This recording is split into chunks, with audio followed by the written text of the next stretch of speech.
You remember with Hurricane Helene, there's a lot of criticism of FEMA not being there, skipping houses if they had a Trump sign, all of these issues that we were really focused on this past fall. Now the Trump administration says after 2025, FEMA's done.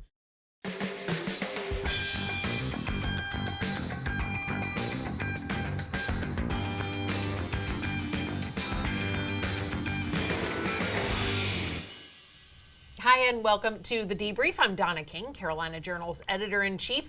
We've got a lot going on this week. It's been really busy down at the state legislature, so stick with us. Let us know what you think. Make sure you comment and subscribe about everything that's going on. We're going to break down some of the news that's been happening today. First, of course, with Mitch Kokai and the John Locke Foundation. Thank you for joining us. And Brianna Kraemer, who's been doing yeoman's work, really covering the state legislature for all of us. All right, let's jump right into it. One of the things we've been tracking a lot at Carolina Journal and the John Locke Foundation is repeal of the carbon mandate, the 2030 carbon mandate. So that the House voted to repeal it. Brianna, let's jump right into it. The supporters, the bill sponsors say this could be like $15 billion a year in savings on energy in the state? Yes, that's right. Okay. If this goes through and passes, it could save all of the customers billions of dollars and the state billions of dollars by kind of slowing down this 2030 goal and pushing it back by giving the power companies more time to comply with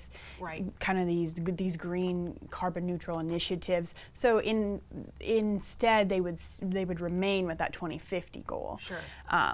But it would really just repeal that 2030 goal for that 70% reduction in carbon emissions. Right. So we've been tracking that bill. It's been making its way back and forth between the chambers, and then it passed the House this week in a 75-36 bipartisan vote. So now that's going to go back to the Senate for final approval. Right. Now you've been watching this for a long time at the John Locke Foundation. Fill us in a little bit. This goes back actually to Governor Cooper's tenure and the goal to create a clean energy economy and reduce carbon emissions in North Carolina.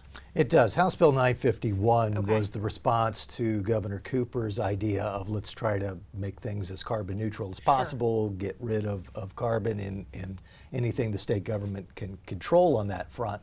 And so when House Bill 951 was put in place, the idea was there is this mandate of 2050 to have carbon neutrality, but they also put in this interim goal of having the reduction, as Brianna was talking about, of 70% by 2030.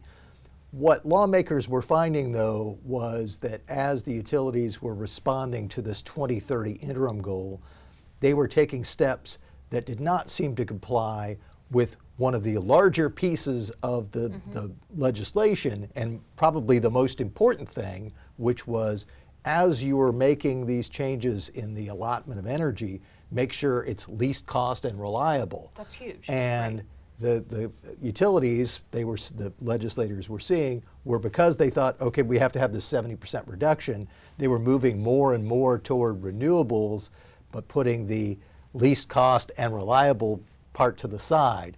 And so if they can just go for the 2050 goal, not the 2030 goal, and also focus on the important piece of least cost and reliable, they'll be able to go about it in a way that actually will be better in the long term and not rush to put in these renewables that are more costly and also have to have backup.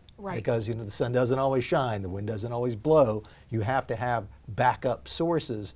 And if you're pushing to put more renewables on the grid, you also have to get some of these other sources on the grid to make up for the fact that they aren't always operating. And we don't have, at this point, the battery storage that would allow you to store up all that sunshine for later use. Sure. I mean, we were talking about 2030, 2070, but this is an issue like right now because we've got a tremendous amount of power that we're going to need, particularly when you look at AI and some of the technology that's already here, really, but on the horizon. The demand for energy in North Carolina it's a key part of economic development here. It definitely is. You've got just the normal industrial growth and residential growth that you would expect to see, but also North Carolina has been seeing a lot of interest in these data centers, which consume a huge amount of energy. And just the data centers alone is a much larger tap on the energy grid than you would have expected years ago. So being able to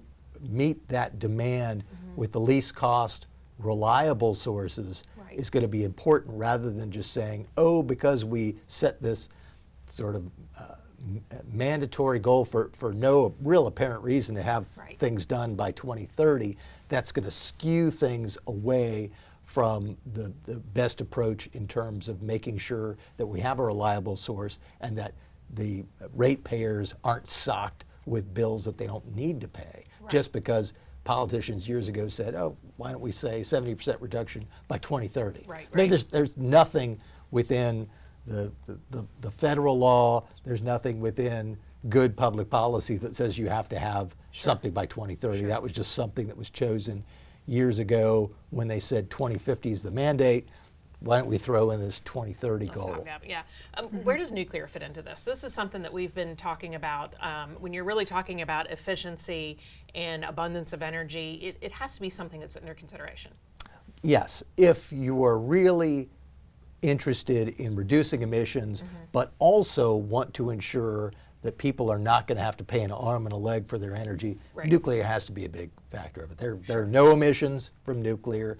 There obviously, environmentalists have had concerns about nuclear for a number of years, but if they really are interested in having no carbon emissions, they've got to go with nuclear. And there are so many developments that have been taking place with nuclear in recent years. It's not just build 10 more Sharon Harrises around Right. the state. There are smaller nuclear reactors, and I think those who are a little bit younger than us, Right. who remember when we were little kids, 3 Mile Island Sure. and all the concern about that, younger people look at it and go, well, what's wrong with nuclear? Right. And are more inclined to accept that. And I think that's going to be definitely a part of the mix. All right, we'll be watching it closely. What do you think about the chances of this getting through the Senate? Is Duke on board? And there was some concern from environmentalists saying, oh, you're going to slow roll our clean energy future. But where does this stand now in the legislature? Yeah, well, the Senate has really been the one pushing this Okay. forward this session. They really have prioritized this. Okay. And so I think it's definitely going to pass. It's something both chambers have together agreed upon and Right. want to push forward. There was a lot of speakers during one of the committee meetings recently, all in favor, really. There wasn't a whole lot of divide. Speakers from Duke encouraging. Energy, Yeah.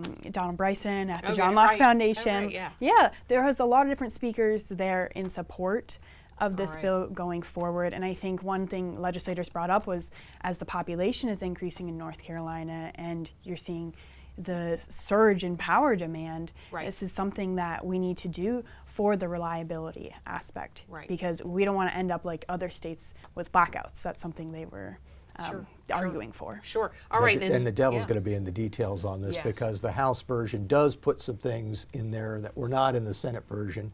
And as we've seen already with the budget and some other things, the Senate and the House taking different positions on what should be in the final bill.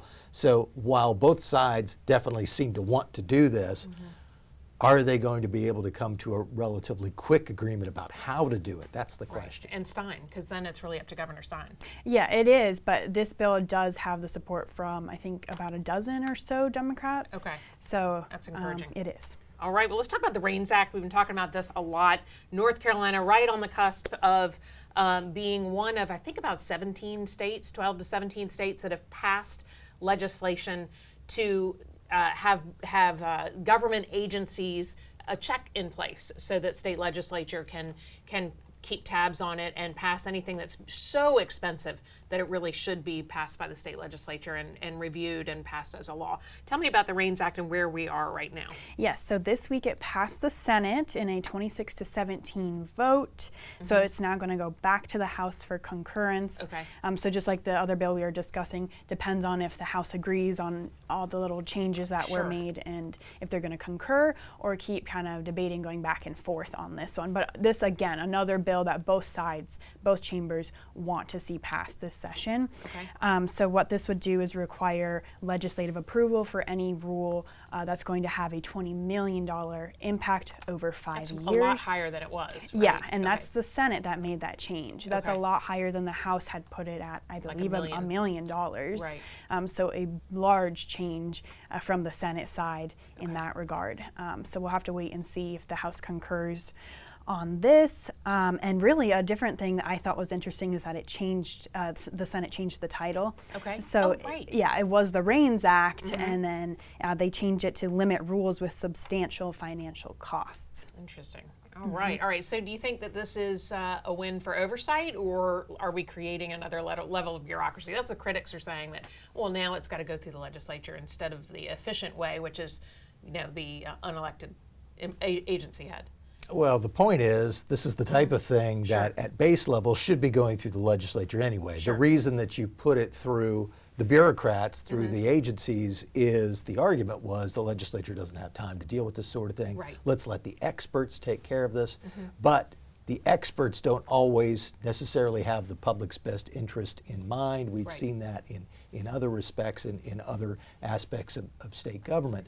So to me, the most interesting part about this story is if the Senate and House come to a final agreement, what's going to be the number? I mean, as Brianna was talking about, the initial version when it was the REINS Act filed and getting through the House was if a rule has $1 million impact in the course of a year, it would have to go to the General Assembly. I mean, that's an interesting goal. It's hard to imagine that there's probably any rule that a state agency is looking at that's not going to have $1 million impact in a year.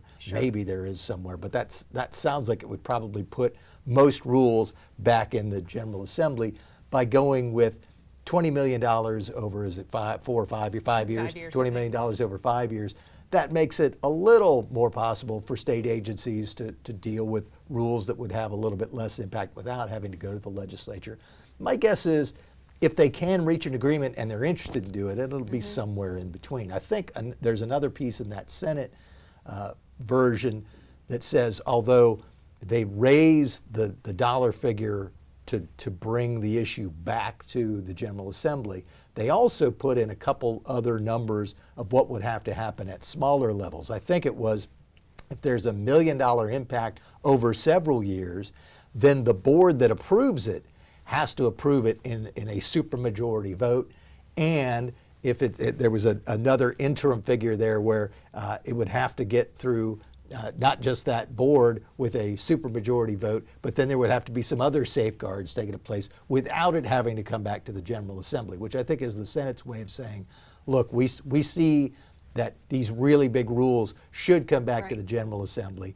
We don't think all of them should come back, but if they're going to get passed, it shouldn't be a bare majority of an outside appointed board. It should be a supermajority of the board, showing that there's widespread support for this. Sure. Well, this really does impact the executive branch because those agencies are often either appointed or elected as part of the Council of State.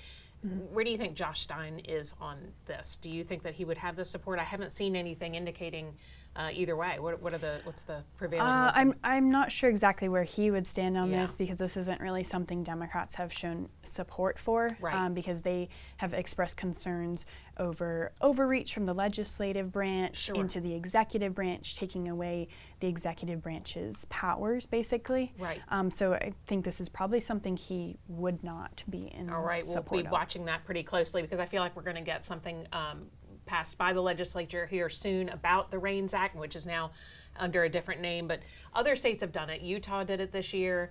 Others have done it. So it's something that's really happening nationally, I think. And it started with Congress. I mean, the REINS idea, which is seems kind of stalled. Regulations from the executive in need of scrutiny, was the way you came up with REINS. And it started at the congressional level. The idea years ago, I think it's probably been decades ago by now when it first came out, hasn't gotten through.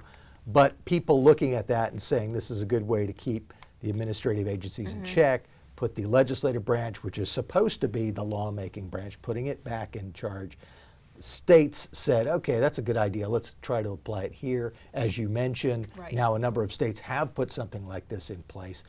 It is interesting, as you noted earlier, that the Senate's version doesn't use the same name. I'm not sure why they didn't like REINS. I know that in the past, when this has been proposed, that name was something that hit a roadblock. Some people just didn't like it, maybe because they saw it was something from D.C. and they didn't care about it, or whoever was pushing it was persona non grata with a particular legislator or something. But the fact that the Senate takes the concept but doesn't like the name, says there's some sort of backstory here. Yeah, there's got to be. There's got to be. All right, we're going to be watching that really closely. Also, we have a criminal alien public safety outreach. That's one of the things that we're talking about. 2 bills passed this week on the Criminal Alien Enforcement Act, and then there's a second one that passed. The Senate Bill 153, North Carolina Border Protection Act. Border Protection Act. So those 2 bills are passing North Carolina this week. One's going on to the governor. The other is, I think, got to go back over. It already did the same day. Oh, it already did. Go Okay, the back same over. day. So Okay. both. So we're watching both of these really closely, keeping in mind this is a backdrop of what's happening in LA, right? We've even had, protests here in Raleigh last night about ICE, and that one was a little bit calmer. This whole thing has really been very interesting, and I think states like North Carolina, maybe they're showing us that we can do it, that there is a way through this. Yeah, I think so. It's interesting. Both these bills this week are headed to the governor. Well, they're at the governor's desk at this point, and so interesting timing with the protests going on. Now it seems like they're organizing protests around the country this weekend, Saturday. I guess there's going to be all kinds of protests across North Carolina as well. This No Kings thing. Protesting these immigration laws coming down from the federal They government. don't mean you, by the way. I'm all for it. Yes, coming down from the White House, from the Trump administration, cracking down on illegal immigration and kind of cracking down with ICE enforcement of these detainers. And so basically what the General Assembly is doing with these 2 bills is going along with the Trump administration and just cracking down as well and trying to make sure that local governments across North Carolina and in the state agencies are complying with these federal immigration orders and the policies coming down. All right. So that's essentially what these 2 bills are doing. And they're also allowing citizens to go after their counties if they are allowing sanctuary policies. So that's another interesting little point that they're pushing through in these bills. Yeah, this bill. So you could, if you were harmed by someone who was here illegally and your county was not enforcing or not cooperating with ICE, you could sue. In these bills. So it will be interesting, particularly whether or not, what do you think Josh Stein's going to do about this? This is going to put him kind of on the hot seat because this is not a good time to be the governor of California, certainly. What do you think this means for our governor? Well, it's going to be interesting. One of the things that Josh Stein has enjoyed so far in his brief tenure as governor is he hasn't really had to stake out a position that says, I am with the left wing of the Democratic Party or I am not with the left wing of the Democratic Party. If he has to take a stance on this bill, he really does have to make a choice on that front. And so it will be interesting to see whether he goes along with it. My best guess is he vetoes this bill or these 2 bills. But to me, Brianna mentioned that this goes along with the Trump administration, and it does. But it's also important to know that the Republican legislature has been talking about these issues since before Trump. They've tried to say to sheriffs, and really it was only to about a handful of sheriffs, maybe 8 to 10 of them, of the 100 across the state, hey, you don't want to work with ICE? You have to. And they passed a bill. The first time they passed it, it got vetoed. They couldn't override the veto. But they didn't pass it again, overrode the veto, and the idea was sheriffs, if ICE wants you to cooperate, you've got to cooperate. Now, one of these bills basically, to me, when I read it, it's kind of one of those situations where they say, remember what we passed before? We're passing it again, and this time we mean it. That sheriffs, you actually have to cooperate with ICE, and if there's a detainer that ICE puts out, you've got to keep people in the jail till ICE can come and pick them up.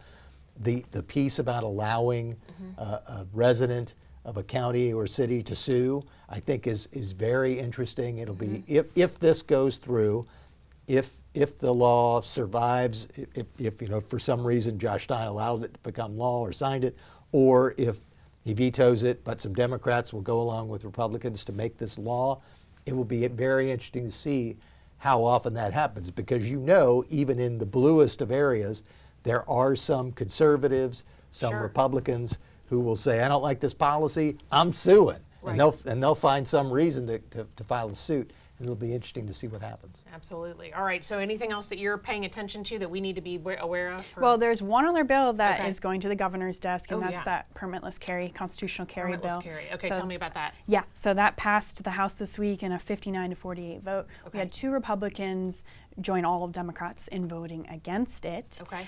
which is going to be important if it comes to a veto override. Really? And so this now is at Governor Josh Stein's desk, another bill waiting for his potential signature, very unlikely Sure. in this case. So what's going on with so 2026, everybody's already talking about 2026 elections. The GOP certainly is paying attention. Are they watching these votes closely to see what they might be able to gen up for ads and whatever? Because it seems like it's going to be starting any day now. Yeah, this is an interesting debate on Okay. constitutional carry because last go around, the last election cycle, some of the Republicans were targeted because they didn't push forward with constitutional carry. And so the Libertarian Party and other groups were saying, we're going to primary some of you who were not pushing forward with this effort. And now on the other side, part of the Republicans' dilemma is, well, if we do push forward and some of these vulnerable Republicans approve constitutional carry, they could be also primaried potentially for going forward and approving that. So I think Republicans walk a fine line on this issue and which counties they represent, and on what side of the aisle do most of their voters lie on this issue. Well, and Democrats on the immigration bills. That's Exactly. that's a tough place to be. And Democrats on this gun bill if they're in a swing district. Sure. If there are a handful of Democrats who won elections last time who are in districts that would be friendly to Republicans, and if they're friendly to these gun bills and the Democrats vote against it, that could be a knock on them as well. All right, we're going to be watching that really closely. And FEMA, you remember with Hurricane Helene, there's a lot of criticism of FEMA not being there, skipping houses if they had a Trump sign, all of these issues that we were really focused on this past fall. Let us know what you think about that. If you remember it, now the Trump administration says after 2025, FEMA's done. So this is really going to be interesting because we've been watching it. North Carolina depends heavily. We have a lot of disasters here, a lot of hurricanes, wildfires, name it. So this is something, what does this mean for North Carolina? Is it just another government agency that's not handling it well? Could we do it ourselves with, financial help from the federal government? It's an interesting take on it. And should disaster relief be pushed down to the states?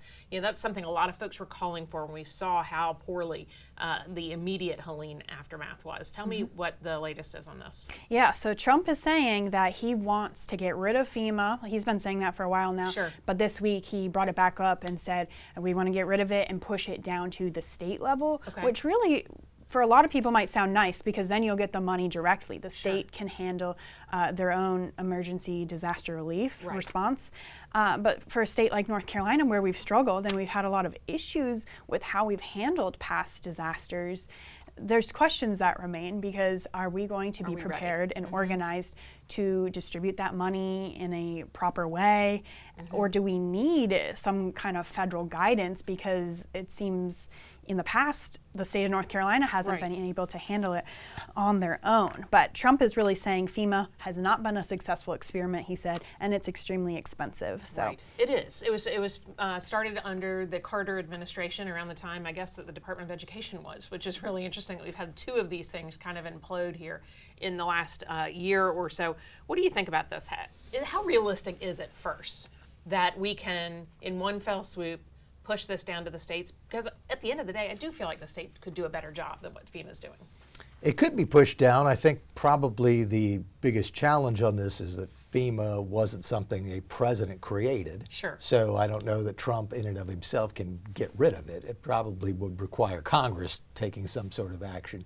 But to me, the whole debate about whether there should be a FEMA comes down to two different things. One is what sort of role, if any, should the federal government have in dictating the policies and procedures in dealing with an emergency? And my sense is that the role of the federal government in dictating, well, you have to file this at this time and make sure you don't spend any state money first because then you won't get the federal money, something that has been a problem for North Carolina. And we saw that especially with all the NC Core work, that one of the reasons things didn't get done was that the state was waiting for the feds to do things and then things fell through the cracks. So getting the bureaucracy of the federal government out of actually the response is probably something that people would like to see. Sure. Especially in North Carolina with even with the problems that we have. we have these disasters pretty much all the time. Right. So we know that there's going to be a need. Some states might need to have the expertise from FEMA a little bit more often because they don't have disasters that frequently. North Carolina, I have the sense that if you knew there's not going to be FEMA and it's just going to be money coming in, there would be a better way to deal with it in North Carolina. That's one thing, the federal government's role in terms of the bureaucracy and what I's are dotted and T's crossed. But the other side of the coin, and I think this is probably going to be of bigger concern to North Carolina, is if you get rid of FEMA, what's that going to mean in terms of the money? Right. Does the federal government continue to pay as much as it has to deal with disasters, or do they say, well, now that the states are handling it, we're going to have less of a federal government role in paying for these things? And I think that was one of the concerns that Josh Stein raised about this when he was defending FEMA. One of them was, the FEMA expertise is needed, but the other thing was, well, what if we have to cover 25% rather than 10% of these huge bills for hurricanes? Right. How are we going to do that? Because hurricanes are common in North Carolina, and that could be a major issue. So I think there's the bureaucracy piece, there's also the funding piece, and my guess is at the federal level, they're going to say, well, if we don't have as much a say, you're not going to get as much money from the federal taxpayers, and so it'll be an interesting trade-off. All right, we'll be watching that really closely, especially here in North Carolina. Let us know what you think. Make sure you comment below. Should there be a FEMA? Do you think we're ready to handle something like that ourselves? But we want to hear about all of this. Keep this conversation going. Thanks so much for joining us, and we will see you next week.